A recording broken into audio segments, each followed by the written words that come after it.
Masechet Gittin Daf Mem He, on commence Bezrat Hashem à la troisième grande ligne aux 2 points. Aou Gavra Deharak, Aou Avda, Deharak Mechutz Laaretz. Un Eved, il s'est sauvé de Chutz Laaretz en Eretz Israël. Azal Mare Abatre, son maître l'a recherché en Eretz Israël pour le récupérer, le reprendre et le ressortir en Chutz Laaretz. Atalek Emed Rabbi Ami, il est allé chez Rabbi Ami se plaindre sur son Eved qui s'est sauvé en lui disant voilà, je veux le reprendre. Amar lui a dit Nirtov lach shtar adme, il faut que ton Eved t'écrive un shtar où il s'engage à te payer sa valeur. Et toi en échange, uktov le gita de cheruta, toi en échange tu dois le libérer en lui donnant un get. Veilo, et si tu n'es pas d'accord, faknalach minach, je vais te le sortir de force, mide Rabbi Achi bar Rabbi Yoshia. Par l'enseignement de Rabbi Achi qui a prouvé des psukim comme quoi, un Eved qui se sauvait de Chutz Laaretz en Eretz Israël, on ne le rend pas à son maître en Chutz Laaretz. Détania. La Braïta et le Drassa se basent sur un pasuk, sur 2 psukim. Un pasuk qui dit d'abord, Lo yashvu ba'artzecha penarti otra li vegomer. Ces goïms-là ne doivent pas habiter dans ta terre de peur qu'ils te fassent fauter. Yachol voved kochavim shekibel alav. Shelola vodavodat kochavim akatu medaber. La Gemara dit comme ça, Yachol peut-être que ce pasuk-là de quoi il parle, voved kochavim d'un goy, shekibel alav, qui s'est engagé, qui a pris sur lui, Shelola vodavodat kochavim, de ne pas faire avodat zara. Et c'est de ça que akatu medaber. Sur ça, la Torah dit, tu ne peux pas le laisser habiter chez toi, renvoie-le de Eretz Israël pour ne pas qu'il te fasse fauter. Talmud Lomar, la Torah dit là-dessus, non. Lot asgir eved el adonav, ne rend pas un esclave à son maître, asher inatzel elecha, qui se sauve chez toi, meim adonav, de chez son maître. C'est-à-dire, la Torah ne dira pas sur un goy qui a pris sur lui de ne pas faire avodat zara, qu'il faudrait le renvoyer en Chutz Laaretz, alors que là-bas il va retrouver son Dieu et faire avodat zara. Et sur ça, la Torah nous a dit non, tu n'as pas le droit de le rendre à son Dieu, à son maître, quand il s'est sauvé chez toi de chez son maître, en s'engageant à ne pas faire avodat zara. La Torah ne dira pas de le renvoyer en Chutz Laaretz, alors que là-bas il risque de retourner retrouver ses idoles et faire avodat zara. Donc ne me dis pas que le pasteur qui interdit de garder les goïms chez toi, dans ta terre, de peur qu'ils te fassent fauter, parle de ces goïms là qui sont engagés de ne pas faire avodat zara. C'est pas possible. La Torah nous dit le contraire, ne le rend pas à son Dieu. Maïta kanato, donc quelle est sa réparation? Qu'est-ce qu'il faut faire avec ce goy là? Il doit, avec toi, s'installer parmi toi. Ce goy là, on ne renvoie pas, le gomer. Vekashiale le Rabbi Yoshia. Rabbi Yoshia n'est pas d'accord avec cette dracha. Il y a une kasha sur cette dracha là de Tanakama, de cette braïta. Il demande, Hay Naim Adonav, le pasuk là qui dit de chez son maître. Il est sauvé de chez son maître, chez toi. Donc ne le rends pas. Meim Aviv mi baile. Il aurait fallu dire, Meim Aviv, ou plutôt Meim Elohav, quand il s'est sauvé de chez son Dieu, pour rester chez toi, ne le rend pas à son Dieu en le renvoyant d'Israël. Pourquoi la Torah parle de son maître? On ne parle pas de son maître. Si la Torah parle de son maître, c'est qu'elle veut dire autre chose. Et la Rabbi Yoshia ben Mocher avdo le Chutz Laaretz akatuv medaber. C'est parce que tu parles de quelqu'un qui a vendu son Eved en Chutz Laaretz. Et sur ça dit la Torah, c'est fini. Il est libre. On ne le rend plus à son maître. Quand son maître l'a renvoyé, l'a écarté de chez lui en Chutz Laaretz, pour le vendre en Chutz Laaretz, il a perdu. Vekashel el Rabbi Achi de Rabbi Yoshia. Cette dracha non plus ne plaît pas à, cette fois-ci, Rabbi Achi, le fils de Rabbi Yoshia. Il demande sur la dracha, on ne voit pas dans le pasuk que c'est de ça qu'il s'agit. Le pasuk dit si un Eved se sauve de chez toi. Le pasuk nous a dit comme ça. Lotasgir Eved el Adonav, ne rend pas un Eved à son maître. Asher inatel elecha, quand il s'est sauvé chez toi, meim adonav, de chez son maître. Si tu me dis maintenant que, quand on a dit il s'est sauvé chez toi de chez son maître, ça veut dire il s'est écarté de toi, son maître, alors le pasuk n'est pas précis quand il dit de chez son maître. La Gemara demande Asher inatel elecha. Le pasuk a dit il s'est sauvé chez toi de chez son maître. C'est pas comme ça que le pasuk devrait se formuler. Il aurait dû dire Asher inatel meimcha nibaile. Si le Eved, il s'est écarté de chez toi quand tu l'as vendu, sur lui, il dit la Torah ne le rend pas, c'est fini, il faut le libérer. Or, la Torah n'a pas dit comme ça, donc il faut comprendre le pasuk autrement. Et la Marabia Chib Rabbi Yoshia. De quoi parle le pasuk? C'est la troisième dracha, donc. La Torah parle d'un Eved qui se sauve de Chutz Laaretz en Eretz Israël. Sur lui, dit la Torah, quand ce Eved se retrouve en Eretz Israël, on n'a pas le droit de le rendre à son maître en Chutz Laaretz. Et là, chaque mot du pasuk est très précis. Ne rend pas Eved, un Eved, El Adonav à son maître. Asher Inetzel Elecha, quand il s'est sauvé chez toi, mais Im Adonav, de chez son maître, toi qui habites en Eretz Israël. Et tu vois que ce Eved là s'est sauvé de chez son maître de Chutz Laaretz, il est arrivé en Eretz Israël, ne le rend pas. Et donc tout ça, Rabbi Ami a dit en fait à cet homme-là, en lui disant, il voulait le menacer. Si tu veux le libérer gentiment, il va s'engager à te payer sa valeur. Sinon, tu l'as perdu de toute façon parce qu'on n'a pas le droit de le rendre. Tanya Idach, autre braïta. Le tasgir Eved al-Adonav ne rend pas un Eved à son maître. Rabbi Omer, de quoi il s'agit? Le cas Eved al-Menat le Katou Medaber. C'est quelqu'un qui a acheté un Eved en lui promettant, avec l'intention de le libérer. Il a dit, écoute, quand je t'achèterai, je te libérerai. Là, la Torah interdit de laisser ce Eved chez son maître. Ne le rend pas à son maître. Ne le laisse pas chez lui. Il doit se libérer automatiquement. Et Chidami, de quoi il s'agit? Il lui a écrit ainsi. Likshe kachacha, quand je vais t'acheter, voici que toi-même est acquis à toi dès maintenant. Avant même de l'acheter, il lui a donné lui-même. Le maître a rendu l'Eved à lui-même avant même d'avoir acheté et ça marche. Comme Rabbi Meir qui a dit, Adam Akne d'avoir chez le Balolam. Rav Chizda, son Eved s'est sauvé chez les Koutim. Il leur a envoyé un message, rendez-le-moi. Les Koutim qui sont très fidèles aux Psukim, lui ont dit, Lotasgir Eved l'Adonav, la Torah interdit de rendre un Eved chez son maître. Ils se sont trompés parce que là-bas, ils étaient les deux en Chutz Laaretz. Et les Koutim et Rav Chizda. Mais eux, on lit le passage qui dit ne rend pas un Eved à son maître. Ils voulaient, par là, prouver qu'ils n'ont pas à le rendre. On lit la parenthèse, d'après Rashi, apparemment. Shalach Leo, il leur a envoyé un autre message qui leur disait, mais la Torah nous dit clairement, la mitzvah de la Shabbat Aveda, il faut rendre ce qui a été perdu de quelqu'un. La Torah nous dit là-bas, ainsi tu feras à son âne, ainsi tu feras à sa robe, et ainsi tu feras à tout ce qui a été perdu de ton frère, tu dois tout rendre. Shalchou, ils lui ont envoyé, qu'est-ce que tu fais du passage qui est interdit de rendre un Eved à son maître? Shalach Leo, il leur a répondu, ce pasuk là parle d'un Eved qui s'est sauvé de Chutz Laaretz en Eretz Israël, ou que de Rabbi Achi Rabbi Yoshia, comme le drachat de Rabbi Achi. C'est là où la Torah interdit de le rendre en Chutz Laaretz à son maître alors qu'il se trouve maintenant en Eretz Israël. Mais quand les deux sont en Chutz Laaretz, il n'y a pas de problème de le rendre, au contraire, il faut le rendre. La Gemara demande, pour quelle raison il leur a envoyé la dracha de Rabbi Achi alors qu'il y en avait trois? Il y avait trois drachas sur ce pasuk-là. Il y avait Tanakama, il y avait Rabbi, il y avait... Pourquoi il a préféré de leur envoyer la dracha de Rabbi Achi? Parce que les Koutim, eux, ils sont fidèles aux psukim. Ils n'aiment pas les drachas qui s'éloignent des mots simples, du sens très très simple et superficiel des psukim. Donc, la meilleure dracha qui rentre dans les psukim, c'est celle de Rabbi Achi. Ne rend pas un esclave à son maître quand il s'est sauvé chez toi, donc en Israël, de chez son maître, donc en Chutz Laaretz. Ça rentre bien dans les psukim, mieux que les autres drachot.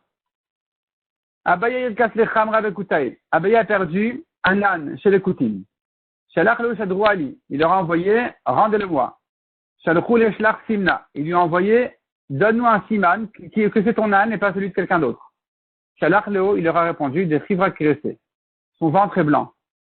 Shalchou le, il lui a envoyé, il a des Nachmaniat, je n'ai que tu es Nachmani, c'était le nom de Abaye, qui était, donc toi si ce n'est que tu es toi, Abaye, qui est un homme important, on te reconnaît comme un chassid qui ne va pas mentir, là, on ne t'aurait pas rendu l'âne, parce qu'un âne qui a le ventre blanc, merci. Ça veut dire quoi? C'est comme si tu nous disais, l'âne, il a deux oreilles.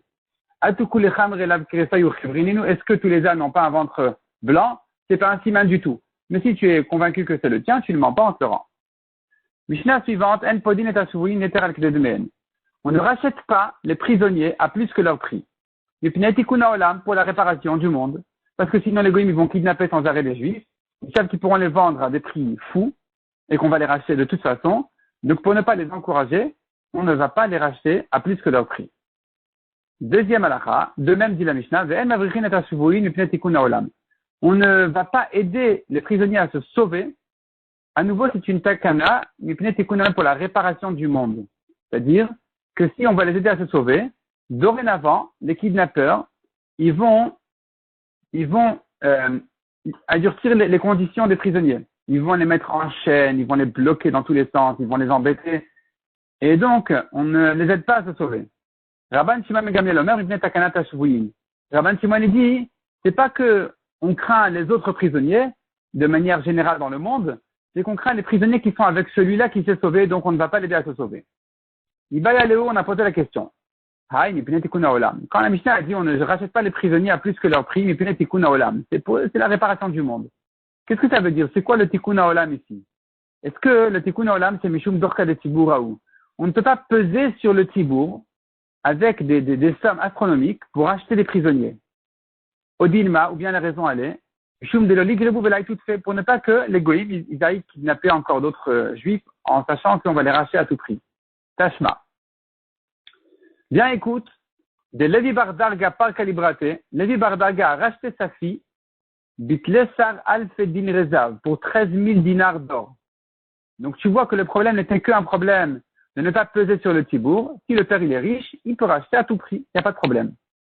Si le problème était qu'il risque de kidnapper d'autres juifs, alors ici on n'aurait pas permis même au père de racheter sa fille à tout prix, parce que ça va encourager donc les goïms à kidnapper des juifs riches. Amar Abaye dit c'est pas la preuve de Lévi Bardarga. Uman le malan de Birton Chachamim Avad. Qui dit qu'il a fait ça avec l'accord des Chachamim? Dilma shelo Birton Chachamim Avad. Peut-être qu'il a fait ça sans l'accord des Chachamim. On n'a pas de preuve de là, on reste en question. Donc la question elle est, dans le cas où il est riche et qu'il veut racheter à tout prix, est-ce qu'il a le droit ou il n'a pas le droit? On a vu encore Ven Avrichin et Tashuvuin Mipnei Tikkun Haolam. On n'aide pas les prisonniers à se sauver pour le Tikkun Haolam, comme on a dit. Rabban Shimon ben Gamliel Omer, Mipnei Takanat Shvuin. C'est la takana des prisonniers. Maï benayu, ika benayu de l'ekalachad. C'est-à-dire comme ça. Si le prisonnier, il est seul, et que on a une occasion de le laisser, de l'aider à se sauver. D'après Tanakama qui dit que la raison d'interdire, d'encourager, d'aider les prisonniers à se sauver, elle est à cause du tikkun haolam de manière générale, des prisonniers qui sont dans le monde de manière générale. Ici aussi, ça sera interdit de l'aider à se sauver. Mais d'après Rabban Shimon, que le problème, il est les autres prisonniers qui sont avec lui. Ici, il n'y a rien à craindre parce qu'il est seul, donc on pourrait l'aider à se sauver. Benate de Rav Nachman Barshan de Rabbi Adaï. Les filles de Rav Nachman racontent à Gemara. Elle a mélangé le repas dans la marmite bouillante avec leurs mains. Directement avec la main, elle mélangeait la soupe. Kachel et Rav Ilish. Rav Ilish était étonné, est-ce qu'elles sont est-ce que elles ont un tel degré de tzidkout qu'elles ne se brûlent pas du feu ou de l'eau bouillante? Il s'est étonné. Pourtant, le pasteur nous dit Ktiv Adam Echad Melef Matati. Un homme sur 1000, j'ai trouvé qu'il soit bien. Veisha Bechol Elelo Matati. Et une femme, même sur 1000, j'ai pas trouvé. Haïkavnate de Rav Nachman. Voici les filles de Rav Nachman. Regarde à quel degré elles sont, quel niveau elles ont.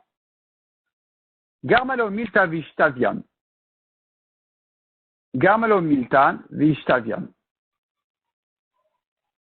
La chose, Milta, une chose a provoqué qu'elle soit prisonnière. On pourrait un peu entendre de cette phrase-là de la Gemara que c'est cette question de Rav Ilish lui-même qui a causé qu'elles ont été kidnappées, les filles de Rav Nachman, pour lui répondre à sa question. Et comment ça répondait à sa question? Elles ont été kidnappées, et lui aussi il a été prisonnier avec elles.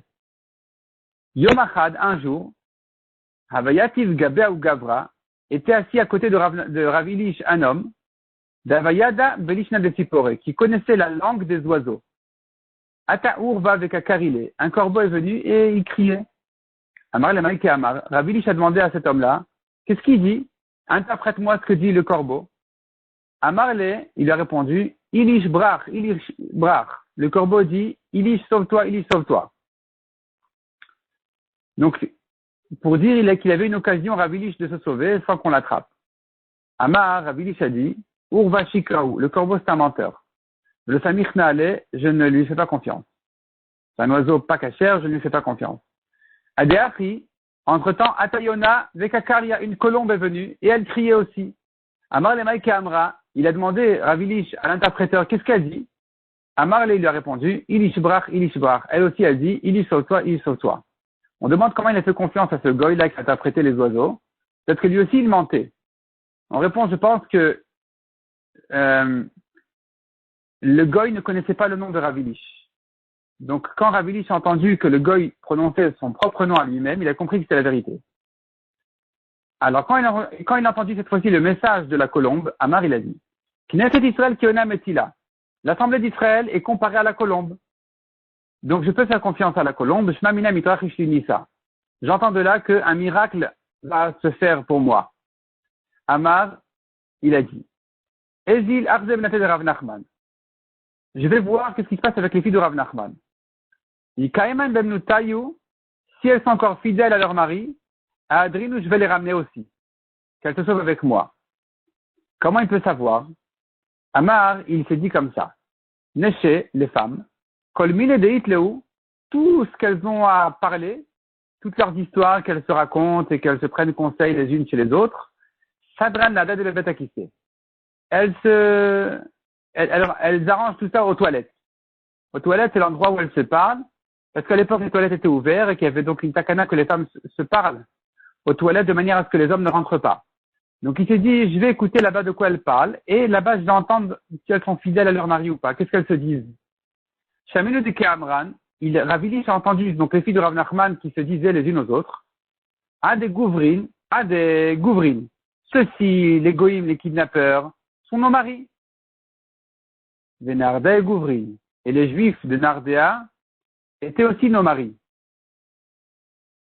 Les Malo les Shvouyaou, disons à ces goïms-là qui nous ont kidnappés, des Lichakin Meacha, qui nous éloignent d'ici, de la Litu Inshin, afin que nos maris n'entendent pas que nous sommes là, Velishmee, de la Litu Inshin, que ne viennent pas nos maris, Velishmee, qui s'entendent, Velishrekinan, et qui nous rachètent.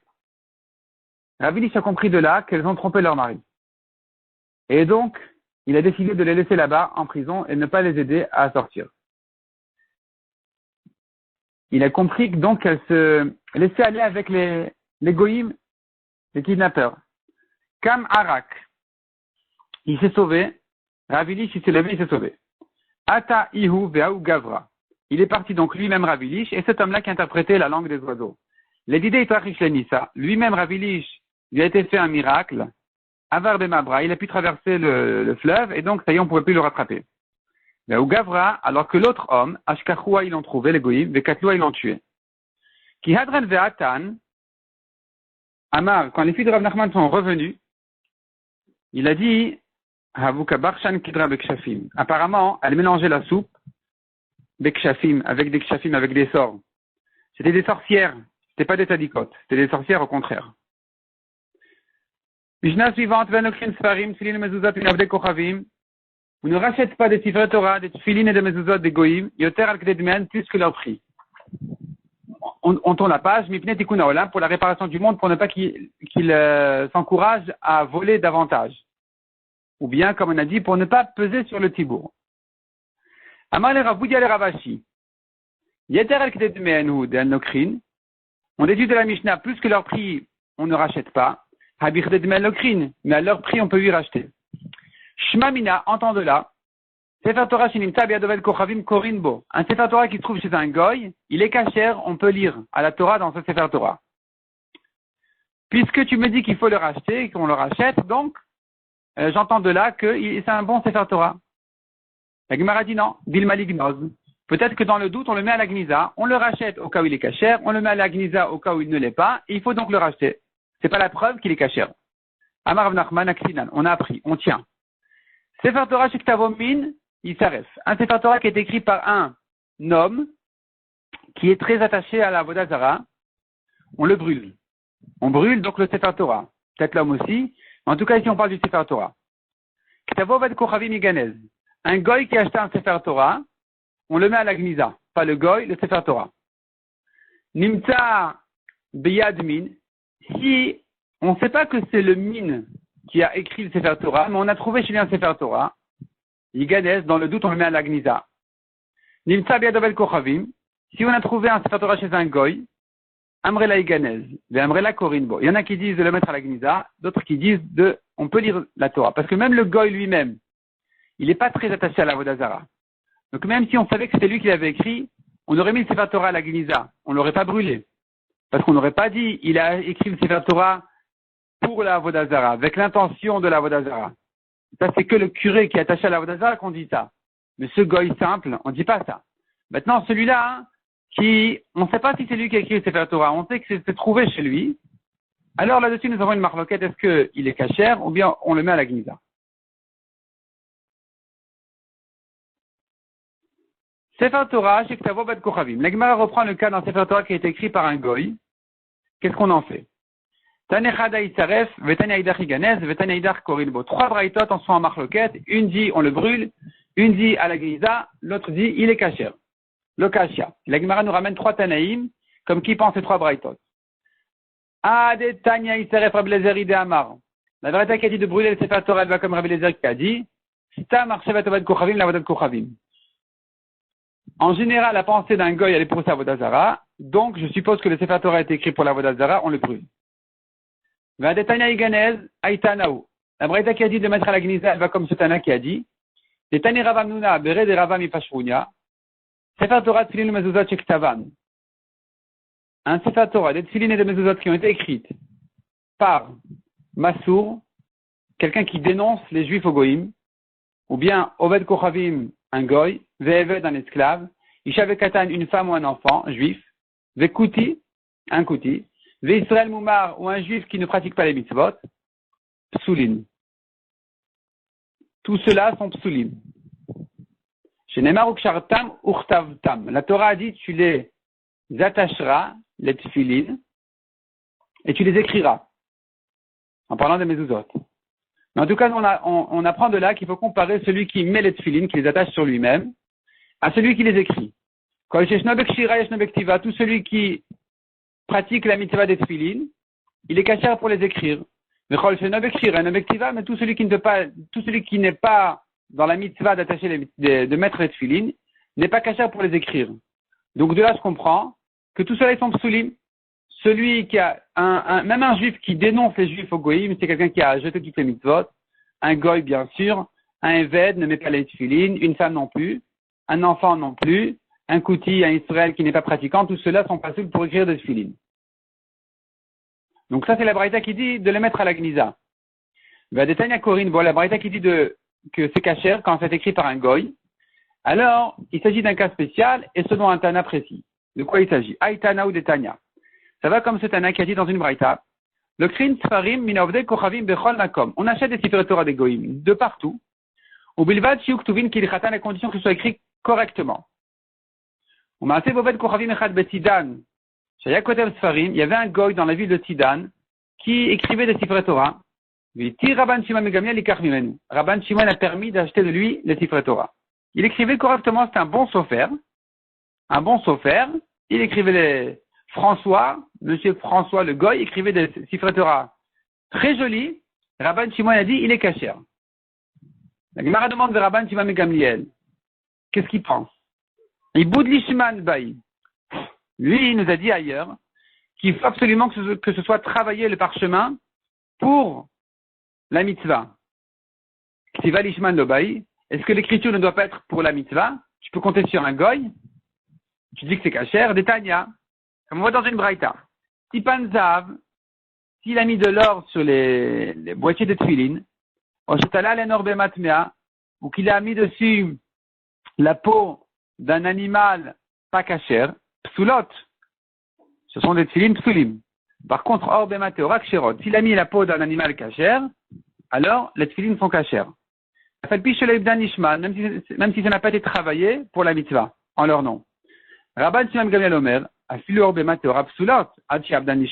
Rabban Shimon, même quand c'est de la peau d'un animal cachère, il faut que ce soit travaillé pour la mitzvah. Donc si si même le travail des parchemins, des pots doivent être fait lishman, qu'elle va remettre que l'écriture doit être fait lishma.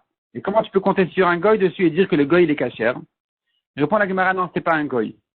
Amar Rabba bar Shmuel bega shechazar le souro. C'est un converti qui a rechuté. Demande à Gemara les souro. Tu dis qu'il a relâché. Kol sheken de avelemin. Kalvachomer qu'il est considéré comme un mine, c'est sûr qu'il n'a pas fait l'ishman. Amar Ravashi shechazar le souro mishumir. Ah non, c'est par crainte qu'il a arrêté de pratiquer les mitzvot, par crainte des goïm. Mais quand il écrit des tefilin, il sait encore qu'il faut les faire l'ishma. Il est fait l'ishma. Donc celui-là, il est kasher. Tanura banan. Ma'alin bedmeen al kedet arpeik. Malgré qu'on a vu dans la Mishnah qu'on ne les rachète pas plus que leur prix, on peut les racheter un peu plus que leur prix. Combien? Tarpeik. Maï tarpeik, c'est quoi cette monnaie-là de tarpeik? Amarav Shechet istira, une petite pièce qui était connue. Et ça, on peut ajouter un petit peu. C'est pas qu'on est limité vraiment au prix très précis. Haïtayata, la Gemara nous raconte sur une femme, une arabe, qui a amené un paquet de tefilin chez Abaye, une goya. Amar là, il lui a dit, Yavtli resh resh betmare, tu me donnes chaque paire de tefilin pour des dates. Il voulait les racheter pour des dates, donc il a cassé le prix complètement. Il m'a dit, elle s'est remplie de colère. Shaklash datin benara. Tellement elle était en colère de ce qu'Abaye lui avait proposé comme prix, qu'elle a pris tout le paquet de tefilin et les a jetés au fleuve. Abaye a regretté, et il a dit, j'ai mal fait, je n'aurais pas dû les alzulin ou be'apak ou les tellement les négliger devant cette goya-là, comme ça. J'aurais dû quand même proposer un certain prix normal, ou pas tellement énervant, de manière à ce qu'elle ne les jette pas au fleuve ou qu'elle s'énerve pas tellement.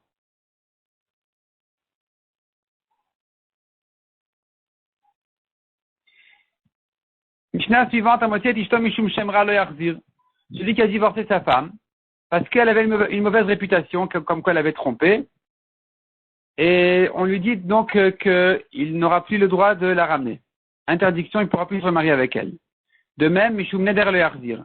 Il a divorcé sa femme en disant elle fait trop de nedarim, alors on lui interdit de la reprendre. La Gemara va donner deux raisons là-dessus.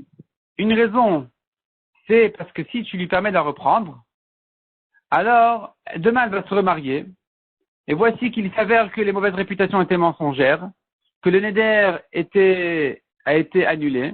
Le mari va dire je regrette, si je savais que jamais j'aurais divorcé.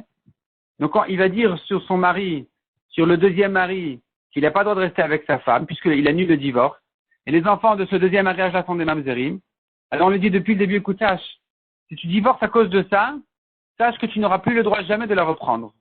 Donc décide-toi si c'est définitif pour toi ou que tu es encore hésitant. S'il est hésitant, il ne va pas le faire. Donc il n'y aura plus de regrets. Deuxième raison, c'est pour ne pas que les femmes se permettent de se comporter avec manque de tsniout, ou qu'elles se permettent trop de nedarim. C'est pour ça que on punit la femme en lui disant que si elle était divorcée, elle en est arrivée là d'être divorcée. Pour ces raisons-là, c'est fini, c'est définitif. Rabbi Omer, kol neder shadou bo rabim le yarzir, un neder qui a été connu par un public de la femme, un neder de la femme qui a été connu déjà en public, le mari ne la reprend pas, mais shadou bo rabim yarzir. Mais si ça n'a pas été connu de tous, alors le mari peut la reprendre. Parce que Rabbi Yehuda, il prend la raison qui dit shelayu purutzot benedarim, il ne faut pas que les femmes, elles se permettent comme ça à faire des nedarim comme ça trop facilement. Donc là, d'après Rabbi Yehuda, on pourrait distinguer entre un neder grave comme un neder qui a été fait en public, qui ne peut pas s'annuler, et un neder moins grave qui a été fait en privé, qui peut s'annuler. Rabbi Meir Omer kol neder shetarich hakirat chacham le yarzir. Rabbi Meir, il dit, il faut une autre distinction. Il dit comme ça. Si c'est un neder qui doit être annulé par le Rav, le mari ne la reprend pas. Veshenot tarich hakirat chacham yarzir. Mais un neder qui peut être annulé par le mari, il peut la reprendre. Pourquoi? Parce qu'il aurait pu annuler le neder facilement. Donc, il va pas dire demain, si je savais que je pouvais annuler le neder. Bien sûr qu'il savait qu'il pouvait annuler le neder. Si c'est un neder qui se fait par le chacham, alors il peut dire, je pensais que le chacham n'arriverait pas à annuler ce neder. Et il va faire des problèmes.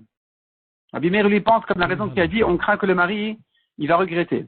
Et c'est pour ça qu'il distingue entre un éder qui s'annule par le Rav, où il peut regretter, et un éder qui peut s'annuler par lui-même. C'était très facile. Pourquoi il l'a pas fait? C'est qu'il n'était pas hésitant. Il n'aura pas de regret. Dans ce cas-là, il peut la reprendre. Amar Rabbi Elazar la sourze et la mipneze. Rabbi Elazar a dit, les Chachamim n'ont interdit de reprendre dans ce cas-là qu'à cause de celui-là. C'est-à-dire,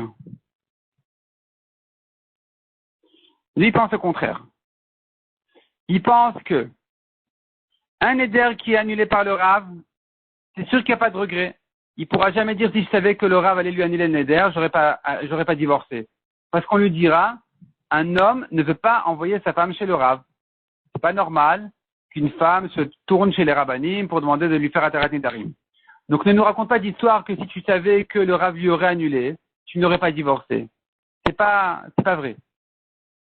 Par contre, dans le cas où le mari peut annuler le néder, là il pourra dire, je regrette, si je savais que je pouvais annuler, j'aurais pas divorcé.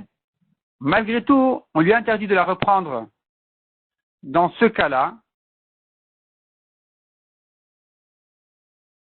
Dans le cas où le néder peut être annulé par le Rav, dans le cas où il lui faut à cette femme-là un Rav pour lui annuler le néder, le mari ne peut pas la reprendre malgré qu'ici il n'y a pas de regret. On ne le croit pas qu'il dit je regrette, je l'aurais envoyé chez le Rav. Pourquoi on lui interdit quand même de la reprendre alors qu'il n'y a pas de regret et qu'il ne va pas nous faire des problèmes?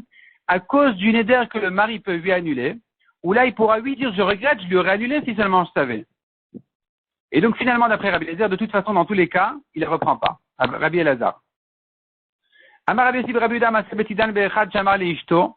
Il y en a un dans la ville de Tidan qui a dit à sa femme, Konam imeni megarsher. Un éder si je ne te divorce pas.